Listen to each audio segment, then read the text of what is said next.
नमस्ते दोस्तों, आज के इस वीडियो लेक्चर में हम पढ़ेंगे फोर फोर्स फ्रॉम लॉरेंट्ज फोर्स। यानी कि लॉरेंट्ज फोर्स के बारे में हमने एग्जैक्टली पहले भी कई बार पढ़ा है।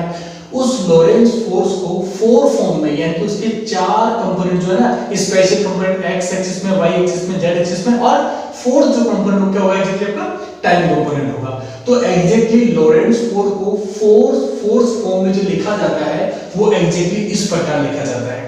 एग्जैक्टली जो हमने लिखा है कि एफ यू और वी, ठीक है, वो एग्जैक्टली क्या है, टेंसर है, हैव 16 कंपोनेंट, यानी कि 16 कंपोनेंट्स है उसमें, ठीक है। That also called the electromagnetic tensor. Exactly आप कंफ्यूज हो रहे हो कि लॉरेंट्ज फोर्स को इस मैट्रिक्स फॉर्म में क्यों लिखा गया है। सिंपली देखो, एग्जैक्टली हमें पता है कि जो लॉरेंट्ज फोर्स होता है वो एग्जैक्टली दो फोर्स का कॉम्बिनेशन होता है। एक तो होता है इलेक्ट्रिक फील्ड में किसी भी पार्टिकल पे लगने वाला फोर्स, दूसरा होता है मैग्नेटिक फील्ड में किसी भी पार्टिकल पे लगने वाला फोर्स, और उन दोनों फोर्स को कंबाइन करके एग्जैक्टली सिंगल फार्मूला बनाया जाता है जिसे लॉरेंट्ज फोर्स फार्मूला हम लोग जानते हैं। अब देखो एग्जैक्टली यहाँ पे आपको 16 जो कंपोनेंट दिखाई दे रहे हैं, इसमें जो पहला कंपोनेंट क्या शो करता है, F11।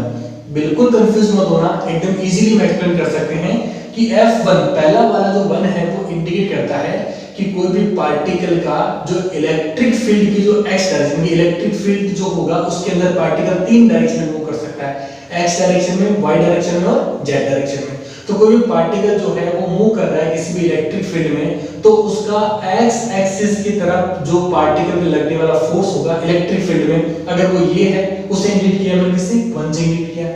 सिमिलरली वही पार्टिकल किसी मैग्नेटिक फील्ड में मूव करता है तो उसकी x डायरेक्शन में, यानी x डायरेक्शन में जो कंपोनेंट होगा मैग्नेटिक फील्ड में, किसका, फोर्स कंपोनेंट पार्टिकल करने वाला, वो क्या होगा एग्जैक्टली सिमिलर, दोनों एक ही होंगे। ये क्या होंगे, नीचे वाला जो क्या है इलेक्ट्रिक फील्ड में फोर्स लग रहा है पार्टिकल पे x डायरेक्शन में, ऊपर वाला क्या है मैग्नेटिक फील्ड में क्या लग रहा है आपका, पार्टिकल का फोर्स लग रहा है x डायरेक्शन में। वो जो फोर्स कंपोनेंट होगा दोनों के कॉम्बिनेशन से जो बनेगा, इलेक्ट्रिक फील्ड और मैग्नेटिक फील्ड दोनों कॉम्बिनेशन जो बनेगा वो क्या होगा एग्जैक्टली F11 होगा। सिमिलर क्या है F12। F1 का मतलब क्या है यहाँ पे, इलेक्ट्रिक फील्ड में x डायरेक्शन लगने वाला फोर्स होगा। यहाँ पे 2 का मतलब क्या है, मैग्नेटिक फील्ड का जो सेकंड कंपोनेंट यानी कि y डायरेक्शन में लगने वाला फोर्स, ठीक है, उन दोनों का कॉम्बिनेशन से जो फोर्स बनेगा वो एग्जैक्टली क्या होगा। सिंपली तीसरा क्या है 1 और 3, यानी कि इलेक्ट्रिक फील्ड में x डायरेक्शन में पार्टिकल पे लगने वाला फोर्स और मैग्नेटिक फील्ड की z डायरेक्शन में लगने वाला फोर्स, इन दोनों कॉम्बिनेशन से जो फोर्स बनेगा वो क्या होगा 1 और 3। और 1 और 4 क्या है, इलेक्ट्रिक फील्ड की x डायरेक्शन में पार्टिकल पे लगने वाला फोर्स प्लस फोर्थ क्या है आपका टाइम कंपोनेंट, यानी कि टाइम जो चौथा कंपोनेंट है उस पर जो मैग्नेटिक फील्ड में लगने वाला जो फोर्स होगा उनका कॉम्बिनेशन। सिमिलरली इस प्रकार 2 का मतलब क्या होगा यहाँ पे, इलेक्ट्रिक फील्ड में पार्टिकल की y डायरेक्शन का, ठीक है, और वहां पर 1 का मतलब क्या है, वही आपका ये इलेक्ट्रिक फील्ड की y डायरेक्शन में लगने वाला फोर्स आपका, और ये मैग्नेटिक फील्ड की x डायरेक्शन। मतलब क्या हुआ कि मेरे पास में इलेक्ट्रिक फील्ड की 4 डायरेक्शन है, x y z, और फोर्थ क्या है टाइम कंपोनेंट। सिमिलरली जो मैग्नेटिक फील्ड है उसके मेरे पास क्या है x y z और टाइम कंपोनेंट। इन चारों के कॉम्बिनेशन से जो बनेगा वो क्या बनेगा, 16 कंपोनेंट्स बनेंगे, ठीक है। तो देखो एग्जैक्टली हम शुरू करते हैं।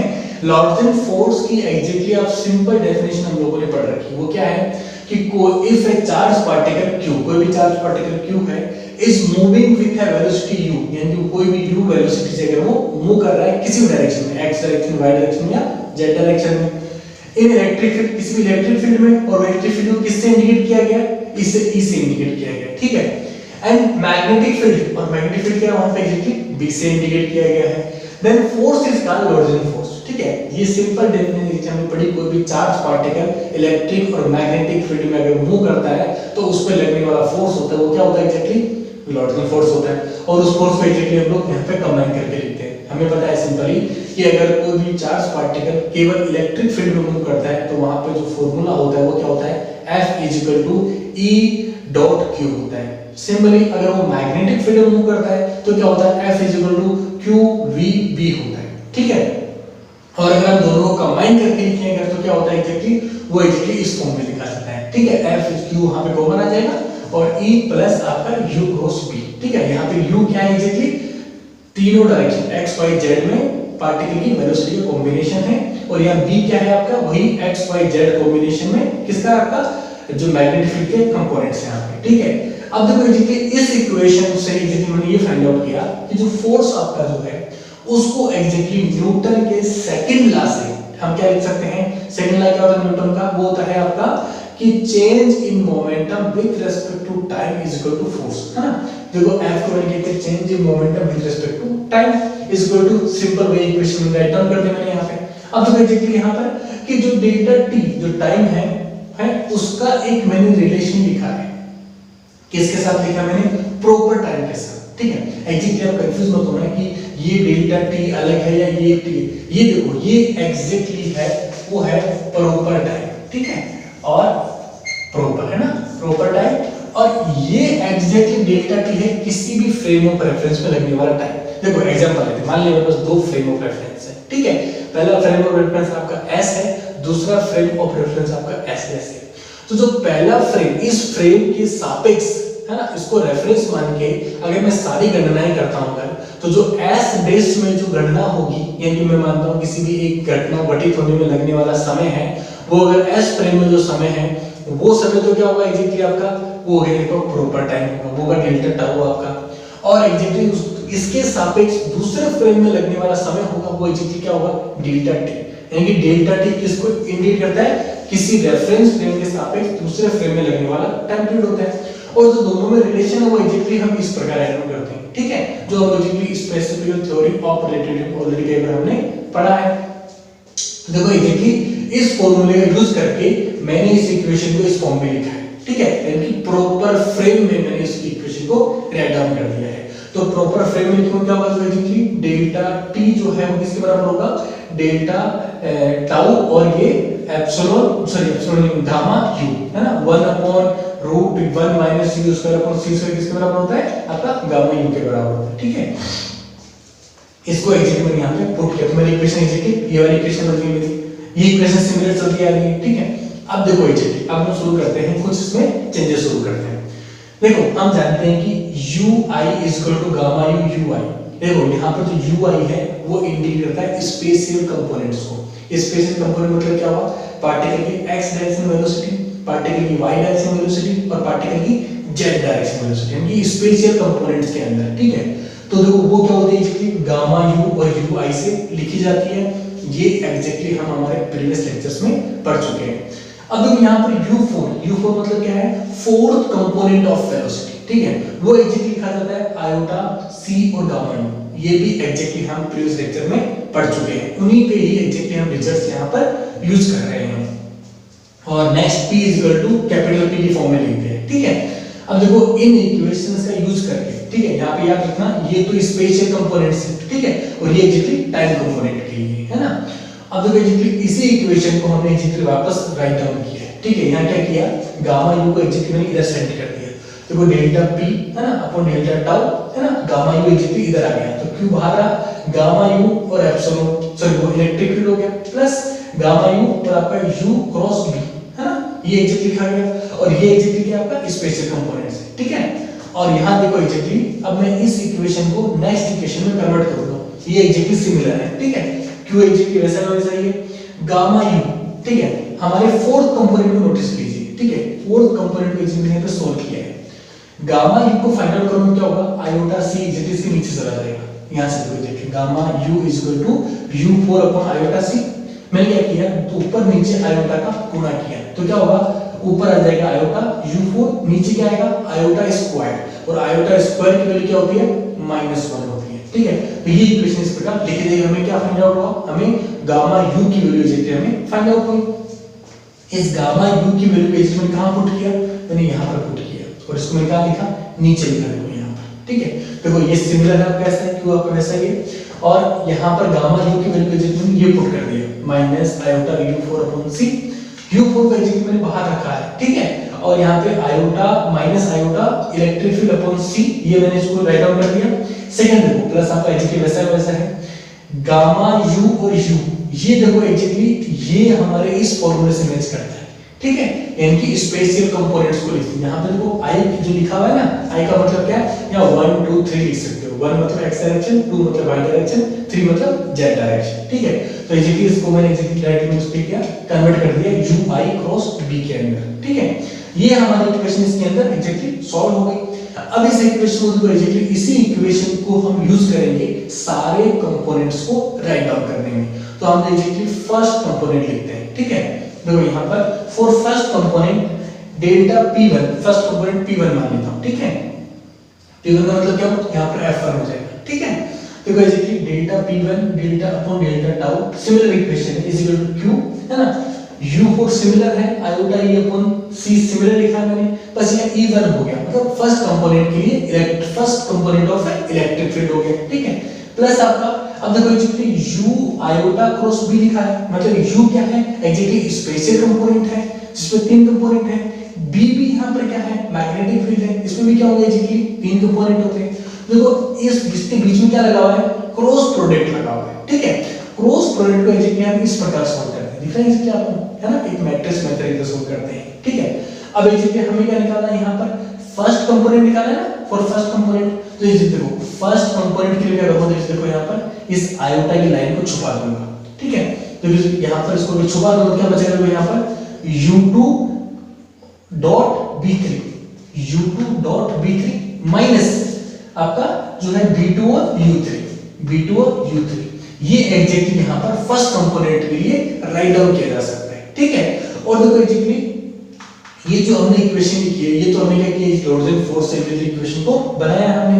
सिंपली देखिए we can write this equation in such a form, इस इक्वेशन को एक दूसरी फॉर्म में वो लिखा जा सकता है, वो किस प्रकार लिखा जा सकता है, delta p1 upon tau is equal to q, बाहर जाएगा आपका, और देखो u1 f11 plus u2 f12 plus u3 f13 plus u4 f14। मैंने आपको बताया था ना, आपका 1 का मतलब क्या है, इलेक्ट्रिक फील्ड की x डायरेक्शन में जो पार्टिकल जा रहा है उस पर लगने वाला फोर्स, और मैग्नेटिक फील्ड की x डायरेक्शन में पार्टिकल लगने वाला फोर्स, दोनों का फोर्स का जो कंबाइंड फोर्स बनेगा वही जिसके कहलाएगा 1 कहलाएगा।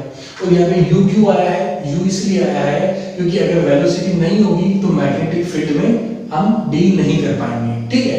सिंपली देखो यहाँ पे F12 यानी कि इलेक्ट्रिक फील्ड की पहले x डायरेक्शन के रेस्पेक्ट में हमने सारे कंपोनेंट लिए, ठीक है, जो मैंने आपको इसलिए यहाँ पे समझाया था, ठीक है। ये वही वाले देखो F11 F12 F13 F14, ठीक है, F11 F12 F13 F14, ठीक है। और वहीं पर क्या होगा कि x डायरेक्शन डील करोगे तो क्या होगा, वेलोसिटी का पहला कंपोनेंट u1 होगा, y डायरेक्शन डील करोगे तो क्या होगा, वेलोसिटी का सेकंड कंपोनेंट होगा, ठीक है। इसी प्रकार अब देखो एग्जैक्टली दोनों इक्वेशन क्या होनी चाहिए, एग्जैक्टली सेम होनी चाहिए। दोनों इक्वेशन एग्जैक्टली मैं अगर कंपेयर करूंगा, ठीक है, देखो यहाँ पर जो आपका F11 मुझे एक्चुअली फाइंड आउट करना था, ठीक है। तो आपका F11 कंपोनेंट, उसके लिए साथ में क्या होना चाहिए, u1 का वेलोसिटी। हमारी इक्वेशन में देखो एग्जैक्टली हमारी इक्वेशन में कहीं पर भी u1 नहीं है, इसका मतलब क्या होगा कि आपका F11 जो है वो एग्जैक्टली 0 के बराबर है। इसका मतलब क्या होगा कि आपका F11 इज इक्वल टू क्या होगा, 0, ठीक है। सेकंड देखो आपका u2 है ना, u2 के साथ क्या है 12 है, और यहाँ u2 के साथ क्या है एग्जैक्टली b3 है। इसका मतलब क्या हुआ कि आपका F12 है जो आपका है उसकी जो वैल्यू होगी वो किसके बराबर होगी आपकी, वो होगी एग्जैक्टली आपकी b3 के बराबर, है ना, b3 के बराबर, ठीक है। सिंपल देखो एग्जैक्टली यहाँ पर u3 कंपोनेंट, ये भी u3 कंपोनेंट है, वहां पर F13 को किसके बराबर होगी, -b2 के बराबर, यानी आपका F13 की वैल्यू किसके बराबर होगी, माइनस आपका b3 के बराबर। और आपका u4, ठीक है, u4 एग्जैक्टली आपका ये रहा, इसमें ये वैल्यू पूरी किसके बराबर होगी आपकी 14 के बराबर, यानी कि f आपका 14 होगा, वो किसके बराबर होगा, वो होगा minus iota epsilon upon c के बराबर होगा। क्लियर हुआ? सिंपली ये हमने किसके लिए किया, फर्स्ट कंपोनेंट के लिए।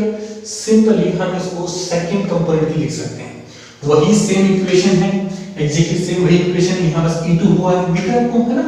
और यहाँ u i क्रॉस b वाला जो पार्ट है सेकंड कंपोनेंट मतलब ये वाला कंपोनेंट होगा, ठीक है। इस कंपोनेंट के लिए इसको छुपा लेंगे अपन लोग, और क्या करेंगे, इस कंपोनेंट को सॉल्व करेंगे। देखो यहाँ से क्या सॉल्व होगा, u1 और आपका b3, लेकिन ये जो कंपोनेंट होता है वो एग्जैक्टली आपका माइनस में होता है ना, ये प्लस में, ये माइनस में और ये प्लस में, तो एग्जैक्टली u1 और जो आपका b3 वो किसमें आएगा, माइनस में आएगा।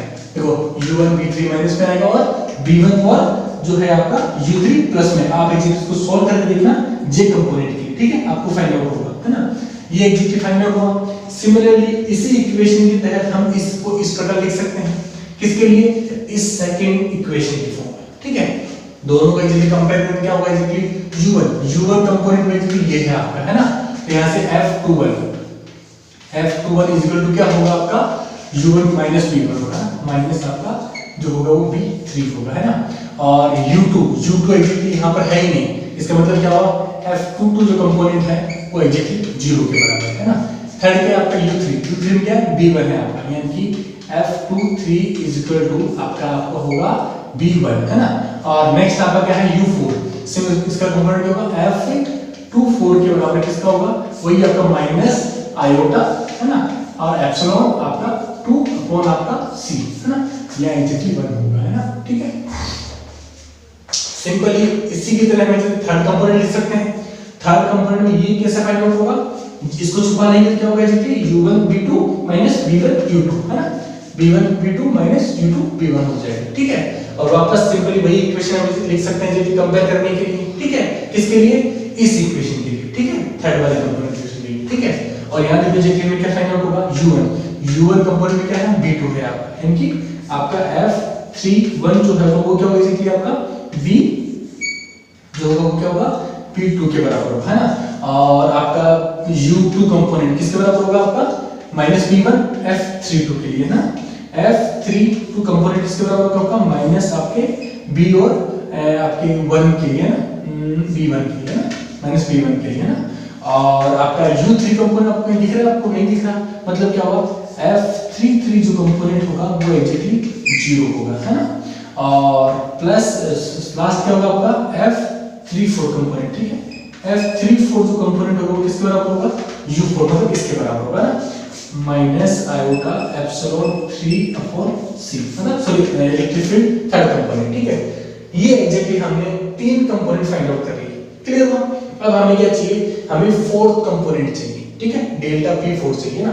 तो डेल्टा p4 हमें एग्जैक्टली फाइंड आउट जो करना है वो किसको कैसा कंपोनेंट होगा, टाइम का कंपोनेंट होगा, यानी कि टाइम कंपोनेंट ऑफ लॉरेंट्ज फोर्स, यानी कि ये वाला, ये टाइम कंपोनेंट हमें एग्जैक्टली फाइंड आउट करना है। इसको फाइंड आउट करने के लिए एग्जैक्टली सिंपल हमने जो वे निकाला वो क्या निकाला कि हम जानते हैं कि वर्क डन जो होता है ना, कार्य आपका, वर्क का फॉर्मूला क्या होता है, फोर्स डॉट डिस्प्लेसमेंट होता है, फोर्स इनटू डिस्प्लेसमेंट होता है। सिंपली इलेक्ट्रिक फील्ड का फॉर्मूला क्या होता है, electric field is equal to F upon Q होता है, और वहां से एग्जैक्टली F निकाल सकते हो, F is equal to E dot Q हो जाएगा आपका, इलेक्ट्रिक फील्ड और Q का गुना आपका फोर्स के बराबर होता है, ठीक है। अब देखो एग्जैक्टली इस फॉर्मूले को एग्जैक्टली यहां पर राइट डाउन कर सकते हैं ना अपन लोग F की जगह, है ना। तो वर्क डन क्या होगा, work done is equal to Q electric field dot आपका डिस्प्लेसमेंट हो जाएगा, ये एग्जैक्टली वर्क का फॉर्मूला बन जाएगा। सिंपली देखो यहां मैंने क्या लिखा है, डी वर्क डन जो है इसका डिफरेंशिएशन किया मैंने, और मैंने किसके बराबर रखा है, E अपॉन डेल्टा टी के बराबर रखा है। ऐसा मैंने क्यों रखा है, क्योंकि वर्क जो होता है वो एग्जैक्टली एनर्जी के बराबर होता है, ठीक है, आपने वर्क एनर्जी तो पढ़ा होगा ना, work is equal to in form of energy होता है। तो delta E upon delta t किसके बराबर होगा, delta W upon delta t के बराबर होगा। और देखो यहाँ पर जो W है आपका एग्जैक्टली यहां से लिख सकते हैं, ये भी देखो एग्जैक्टली जो है exactly differentiation with respect to t, है ना। और यहाँ जो t है वो एग्जैक्टली क्या है आपका, किसी फ्रेम के लिए, ठीक है। और यहाँ से जो q आपका एप्सिलॉन डॉट आपका d हो जाएगा, है ना। और देखो एग्जैक्टली q आपका क्या होता है, वो कांस्टेंट होता है, चार्ज आपका q आपका एग्जैक्टली बाहर आ जाएगा, और इलेक्ट्रिक फील्ड भी एग्जैक्टली क्या होगा, कांस्टेंट होगा, तो इलेक्ट्रिक फील्ड भी एग्जैक्टली आपका बाहर आ जाएगा।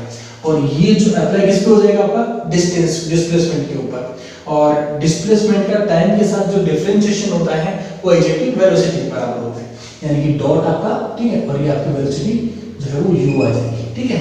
ये एग्जैक्टली मुझे क्या फाइंड आउट हुआ, इक्वेशन फाइंड आउट हुई एग्जैक्टली। देखो मैंने लिखा है इस इक्वेशन के मैंने क्या लिखा है कि this equation determine the rate of work done, exactly वो ये क्या है, rate of work done by the particle of charge Q is an electric field E, मतलब किसी भी इलेक्ट्रिक फील्ड के अंदर कोई भी जो वर्क डन होता है उसकी जो रेट होती है वो एग्जैक्टली इस प्रकार डिफाइन की जाती है, ठीक है। एग्जैक्टली हमें इसने जो सॉल्व किया है एग्जैक्टली हमें इसकी वहां पर जरूरत पड़ेगी। अब देखो यहाँ पर तो 4 कंपोनेंट में एग्जैक्टली हमें सॉल्व करना है, तो हमें क्या चाहिए, मोमेंटम का 4th कंपोनेंट चाहिए, जो कि एग्जैक्टली हमारे प्रीवियस लेक्चर में हम लोग एग्जैक्टली पढ़ चुके हैं, और मैंने इसको देखो एग्जैक्टली यहाँ पे डायरेक्ट लिखा है ना, P4 इक्वल टू होता है आयोटा E अपॉन C होता है। इसको एग्जैक्टली अगर मैं यहाँ राइट डाउन करूंगा, ठीक है, तो यहाँ क्या होगा exactly differentiation of delta with delta tau है ना, और क्या होगा यहाँ पर होगा कोष्टक में आयोटा E है ना अपॉन आपका C होगा है ना, जिसको ऊपर इक्वेशन में देखो आयोटा और C क्या है, कांस्टेंट होंगे तो फर्क नहीं पड़ेगा, तो बाहर आ जाएंगे, ठीक है, आयोटा अपॉन C हो जाएगा, ठीक है। और देखो एग्जैक्टली यहाँ पर क्या होगा, डेल्टा E अपॉन आपका होगा वो क्या होगा एग्जैक्टली डेल्टा टाउ होगा है ना। इसको एग्जैक्टली मैं कैसे लिख सकता हूँ, आयोटा है ना C, और देखो यहाँ पर डेल्टा टाउ जो लिखा है इसको एग्जैक्टली में इस इक्वेशन से, देखो ये वाली इक्वेशन जो है यहाँ पर है ना, यहाँ से देखो एग्जैक्टली डेल्टा टाउ की वैल्यू क्या आएगी अपनी, delta T upon epsilon sorry वो गामा U आएगा, यानी यहाँ आएगा आपका गामा U है ना, और delta E upon delta T आ जाएगा, ठीक है। और delta E upon delta T की जो वैल्यू है वो किसके बराबर है, Q E और U के बराबर है। देखो यहाँ पर अगर मैं Q E एप्सिलॉन और U लिखूंगा अगर, तो जो फाइनल जो आउटकम होगा एग्जैक्टली आपको ये इक्वेशन पूरी यहाँ पर सॉल्व की हुई दिख रही होगी, मैं यहाँ पर इसको एग्जैक्टली डायरेक्ट इक्वेशन को लिख देता हूँ ना, वो एग्जैक्टली क्या आएगी, देखो एग्जैक्टली वो आएगी Q आयोटा आपका C, और आपका जो होगा वो इलेक्ट्रिक फील्ड E है ना, और आपका जो यहाँ होगा U आ जाएगा, ठीक है, वो आ जाएगा U डॉट आपका U आ जाएगा। ये एग्जैक्ट आपकी जो है वो इक्वेशन बनेगी, ठीक है। आपको वहां पर देखना होगा कि वो इक्वेशन मैंने एग्जैक्टली किस प्रकार सॉल्व की है, वहां पे जो गामा U और जो U है आपका वो एग्जैक्टली क्या हुआ, कंबाइंड होकर के कैपिटल U में कन्वर्ट हो गया, मतलब स्पेशल कंपोनेंट्स में कन्वर्ट हो गया, ठीक है। सिमिलर यहाँ वाले फॉर्मूले से है ना, इस वाले फॉर्मूले से, ठीक है। अब देखो एग्जैक्टली इसी फॉर्मूले जो मैं यहाँ पे यूज करूंगा, ठीक है। यहाँ मुझे क्या चाहिए, delta P4 upon delta tau चाहिए एग्जैक्टली, तो इसको एग्जैक्टली मैं कैसे लिख सकता हूँ, इसको ऐसे इस प्रकार लिख सकता हूँ, iota Q upon C is equal, देखो यहाँ पर जो इलेक्ट्रिक फील्ड है वो एग्जैक्टली कंपोनेंट्स की फॉर्म में लिखा जा सकता है, क्योंकि डॉट के फॉर्म में, इसलिए ये वाला कंपोनेंट, ठीक है। और यहाँ पे U क्या है एग्जैक्टली, ये स्पेशल कंपोनेंट की तरह है, तो एग्जैक्टली इसको इस प्रकार लिख सकते हैं ना, U1 प्लस इलेक्ट्रिक फील्ड का सेकंड कंपोनेंट डॉट प्रोडक्ट है ना, डॉट प्रोडक्ट, और आपका U2 प्लस आपका इलेक्ट्रिक फील्ड का तीसरा कंपोनेंट और आपका U3 है ना। इस प्रकार एग्जैक्टली हम इसको लिख सकते हैं, और कंबाइंड एग्जैक्टली हम इसको इस प्रकार राइट डाउन कर सकते हैं, ठीक है। सिमिलरली जिस प्रकार अपन ने इसको यहाँ पे राइट डाउन किया था इस फॉर्म में, इसी प्रकार इस कंपोनेंट की फॉर्म में एग्जैक्टली इसको यहाँ पर इस प्रकार लिखा जा सकता है, और सारे कंपोनेंट्स को एग्जैक्टली हम अगर वो कंपाइल करेंगे तो हमें क्या फाइंड आउट होगा, देखो U1, ठीक है। U1 के लिए एग्जैक्टली देखो यहाँ पर ये है, यहाँ पे क्या होगा आपका 4F41 जो होगा एग्जैक्टली क्या होगा, देखो Q यहाँ भी है, Q यहाँ भी है, तो आयोटा C बचेगा मतलब, ठीक है। तो वो होगा आयोटा आपका C है ना, सॉरी आयोटा एप्सिलॉन 1 अपॉन आपका C, ये एग्जैक्टली होगा वो आपका एग्जैक्टली क्या होगा, इस कंपोनेंट के बराबर होगा, ठीक है। U1 component iota epsilon sorry electric field का पहला कंपोनेंट अपॉन आपका C है ना।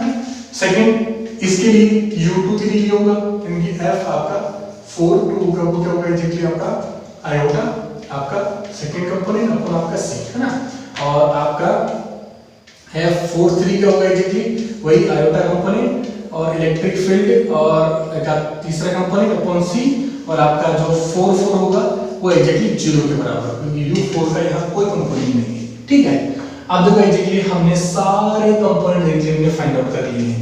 अब तो एग्जैक्टली यहाँ पर मैंने एग्जैक्टली इक्वेशन को एक सिंपलेस्ट फॉर्म में लिखा है ना, ये एग्जैक्टली U है ना, U एग्जैक्टली मैंने 4 कंपोनेंट लिखा है, इस इक्वेशन में एक शॉर्ट फॉर्म में मैंने एग्जैक्टली राइट डाउन किए हैं, ठीक है। आप चाहो अगर आप देख सकते हो, मैं सारे इक्वेशंस को, यानी कि इस वाले इक्वेशंस को है ना, पहले वाले इक्वेशन को, सेकंड वाले इक्वेशन को, थर्ड वाले इक्वेशन को और फोर्थ इक्वेशन, चारों इक्वेशन को एग्जैक्टली मैं शॉर्ट फॉर्म में इस प्रकार बाय से लिख सकता हूँ। यहाँ पे जो v है उसकी वैल्यू एग्जैक्टली वेरी करेगी 1 से लेकर के 3 या 4 तक है ना। तो एग्जैक्टली देखो मैंने सारे कंपोनेंट फाइंड आउट कर लिए, वो मुझे क्या मिलेगा, वो एग्जैक्टली वो मेरे टेंशन के कंपोनेंट्स होंगे। अब मुझे क्या करना है, मुझे बस केवल वैल्यूज को पुट करना है। देखो F11 ठीक है, पहला कंपोनेंट एग्जैक्टली यहाँ से है ना, F11 की वैल्यू एग्जैक्टली 0 है, ये एग्जैक्टली 0 हो जाएगा, ठीक है। F12 की वैल्यू क्या एग्जैक्टली आपका B3 है ना, ये आपका B3 हो जाएगा है ना। यहाँ एग्जैक्टली क्या है -B3 है ना, माइनस आपका B2 आएगा एग्जैक्टली 1 2 ना। F12 का एग्जैक्टली होगा वो होगा U2 जो कि B3 को हो जाएगा, लेकिन F13 का एग्जैक्टली क्या होगा B2 होगा, एग्जैक्टली यहाँ पर होगा ना ये -B2 होगा, ठीक है। थोड़ा करेक्शन कर लेंगे, ठीक है, सॉरी है ना, यहाँ पे B2 हो जाएगा है ना। और फोर्थ कंपोनेंट क्या होगा 1/4 है ना, 1/4 क्या होगा आपका जो है वो आयोटा एप्सिलॉन 1 आपका C होगा, ये एग्जैक्टली फर्स्ट लिखा जाएगा। सिमिलरली इस प्रकार जो है वो F21 है ना, F21 ये वाला कंपोनेंट है ना होगा माइनस है ना B आपका 3 होगा है ना, B3 होगा। F22 क्या हो जाएगा आपका 0 कंपोनेंट होगा, और आपका 23 क्या होगा एग्जैक्टली B1 कंपोनेंट होगा ना, और आपका ये 24 कंपोनेंट होगा एग्जैक्टली माइनस है ना आयोटा एप्सिलॉन 2 अपॉन आपका C होगा है ना। एग्जैक्टली देखो यहाँ पर भी माइनस कंपोनेंट था ना, एग्जैक्टली ये माइनस था, एग्जैक्टली यहाँ भी माइनस लगेगा, ठीक है। ये एग्जैक्टली सेकंड हो गया। अब देखो एग्जैक्टली 3/1 यानी कि आपका एग्जैक्टली यहाँ पर तीसरा कंपोनेंट, यहाँ से देखो एग्जैक्टली B2 आपका है ना, ये हो जाएगा एग्जैक्टली आपका B2, और नेक्स्ट कंपोनेंट है 3 है -B1 माइनस आपका B और 1, थर्ड कंपोनेंट क्या एग्जैक्टली आपका 0 कंपोनेंट होगा है ना, ये 0 कंपोनेंट, और लास्ट क्या होगा जो है वो माइनस आयोटा इलेक्ट्रिक फील्ड का तीसरा कंपोनेंट अपॉन आपका C हो जाएगा, ठीक है। और लास्ट का एग्जैक्टली आपका 4/1 ये वाला, ठीक है, ये क्या होगा एग्जैक्टली आयोटा है ना, आयोटा एप्सिलॉन 1 अपॉन आपका C। सेकंड क्या होगा आयोटा एप्सिलॉन 2 अपॉन आपका C। थर्ड क्या होगा आयोटा एप्सिलॉन 3 अपॉन आपका जो होगा C, और फोर्थ कंपोनेंट का एग्जैक्टली आपका 0 होगा। देखो एग्जैक्टली इस प्रकार एग्जैक्टली मैंने क्या किया लॉरेंट्ज़ फोर्स के 4 फॉर्म निकाला, ठीक है ना, 4 फोर्स फॉर्म को निकाला, जिसमें मुझे क्या निकालना पड़ा 16 कंपोनेंट्स मुझे निकालने पड़े, और 16 कंपोनेंट्स के एग्जैक्टली मैंने यहाँ पर बारी-बारी से एग्जैक्टली मैथमेटिकली मैंने इसको एग्जैक्टली यहाँ पर फाइंड आउट किया, और मैंने एग्जैक्टली इसको राइट डाउन किया। Thank you.